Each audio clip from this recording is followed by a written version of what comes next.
So, Ashni, you did an attire for the first time this year. What motivated you to do that? There was a few factors actually. I kind of always wanted to do it. I've been to Brother Government since a young age, but I tried to do it once in the past and got to day two and absolutely gave up. But this time I kind of thought I wanted to try it um, once before I was married. That's what my mum did as well. She also did hers once before she was married, and this is my last year to do that. And I also thought if I can try and do it this year, it'll be quite nice. So I went into it thinking, let me try and do at least 1 or 2 days and see how it goes. And then in my head, I just thought, actually, you know what, I'm just going to push for the 8 days and see how my body's reacting to it. Great. Was there anybody else who inspired you to do that? Was there anyone? My mum, really. So she has done it once before she was married, and she's also done it once after she's married. And she spoke about it a while back, and I mentioned it to her. She was the only person that really knew that I wanted to do it, her and my dad. And then I think the fact that she had done it once before she was married, I think that was my main motivation. I wanted to try and do the same and follow her footsteps. How were the first couple of days feeling when you started fasting? So I don't tend to eat a lot generally. Breakfast I sometimes have, sometimes don't. So the first day wasn't too bad. It was by the evening that I started getting hungry, and then day two, I woke up and I was absolutely starving, and that's why I kind of felt that maybe, you know, it's going to be quite difficult, and that's why I gave up. I think day two in the past, I was just super hungry and super tired. But I had a fever on like the Monday just before Brother Cameron started, so that I'd taken off like work sick, and I was able to just kind of rest out because my body was quite fatigued from all of that. At what point did you feel like, yes, you can complete the 8 days? I think day four. So I had spoke to my mum, and I decided that I didn't want to mention it to anyone. I think I went into it thinking if I wanted to do an attai, I'm doing it for the full 8 days, and I didn't know if I'd be able to complete it. So then one person ended up finding out during Pratikam day four, and she asked me the Sata Macho, and that was when a few people around us started finding out. And actually, at that point, I was feeling so tired and so weak, but just the way the lab that they gave me and the way they encouraged me and were like, this is so good what you're doing, do what you can, you don't have to push yourself past your means, past your limits. It really, really pushed me to like, it gave me so much motivation. Was there like a religious aspect that you want? Is it because of the religious aspect or just because you want to?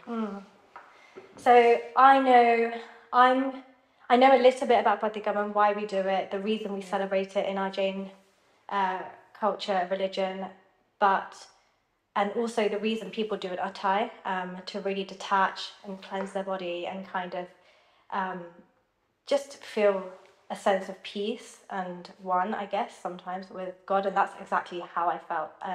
I would spend my days during the day at home, fairly tired.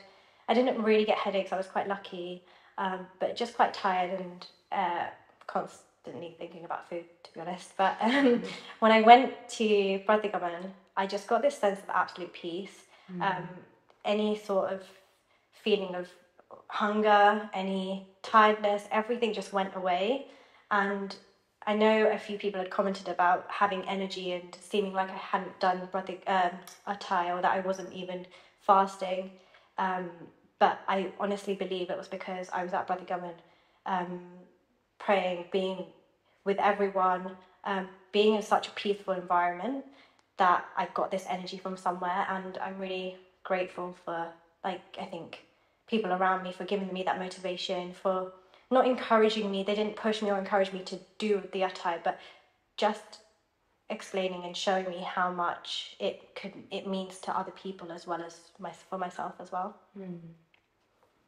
So what was your paina like, and what was it like awakening your taste buds that first morning after the 8 days? So I think on that final day when I had completed the attai, I stayed up till 12, and I'd asked my mum if I could eat then.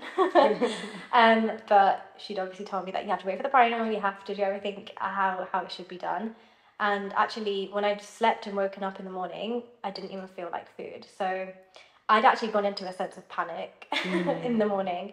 For the first hour and a half, I was actually really panicking that in front of people who were at my house, I would potentially be sick. I didn't even feel like food. I just wanted to kind of maybe do another day of just not eating. But then when I'd come downstairs and I saw everyone and saw the happiness and joy and just their faces, and I was able to sit down and actually have that first spoon.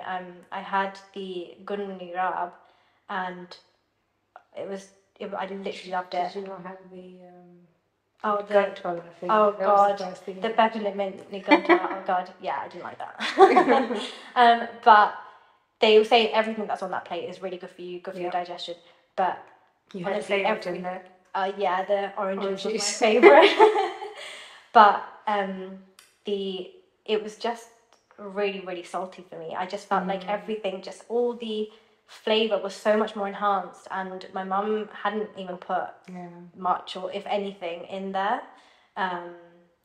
So yeah, and even like the second and third day, I'd actually had obviously liquids, and I'd had a lentil soup, and Boris had tried it, and he said it was like absolutely bland, but I actually loved it. I was like, this tastes really, really good, and he tried it, and he was just like, that's so bland. It's horrible. So yeah. So you've been doing community work from a very young age, and you're a role model to so many, and you're definitely setting an example for the current generation and inspiring them. So what message would you give the current generation who are thinking about doing Atai or even doing an Ekasana?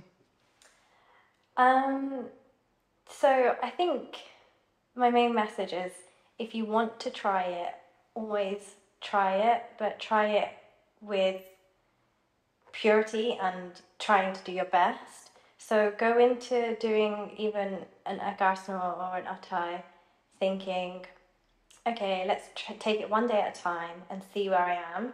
Don't push your body past its means, and always just think that no one's watching you, no one's judging you. You can do whatever you feel like you can do. It's not just a religious thing to do. It's actually, you can think about it like a body cleanse. It's really good to remove toxins, any toxicity from within. There are really so many reasons why people would do this, and if you're not sure of like the religious reasons behind it, there's always kind of a cleansing reason behind it as well. So I think always just kind of try your best and see where it gets you. You don't have to go in thinking I have to do a full 8-day Atai. You don't have to go in doing a full 8-day Ekasana. Take each day as it comes. Everyone, you can do even a day here and there, or some people do it one day a week. So yeah. And how did you balance working full-time and doing the Atai? It was tough, but work were really good with me. So I'm lucky enough to be able to work from home, and that's what I'd done. I'd taken the first 2 days off sick because I did have the fever, but yeah, I was really lucky to be able to work from home, because even going to and from Oshawa Centre was difficult. So my mum used to drive me, and I didn't drive in that time, so I felt comfortable to drive. I just, I think work was just quite lucky. How did you feel supported throughout your 8 days of the Atai? I went into doing the Atai thinking I wanted to do the full 8 days, and I'd only told my mum and dad. And from the very beginning, my mum was always around. So every hour she'd check in on me. I'd just either be maybe watching a bit of TV or something like that. She'd always check in on me and see if I'm okay. She would make sure my water was topped up. And every day when I wanted to go to Prathigaman, she'd come into my room, pick out my clothes, my jewellery, my chandler, have it all ready for me. She'd always come in and say, do you feel okay? How's your body feeling? She'd ask me very generic questions. She never pushed me to do it. She never encouraged me to do it. She always just said, do you feel like you can still carry on? If you can't, it's also okay. So I really, really feel like my mum was such a massive support system. She's been through it before. She's had to do a lot more than I actually had to do. So she did a lot for me, and especially with like I got some bone like muscle aches and things, and she gave me massages every night, which I don't get anymore. And yeah, even Dad, he would always check in on me, check I'm doing okay, always make sure like I had enough water. So both of them were just so helpful.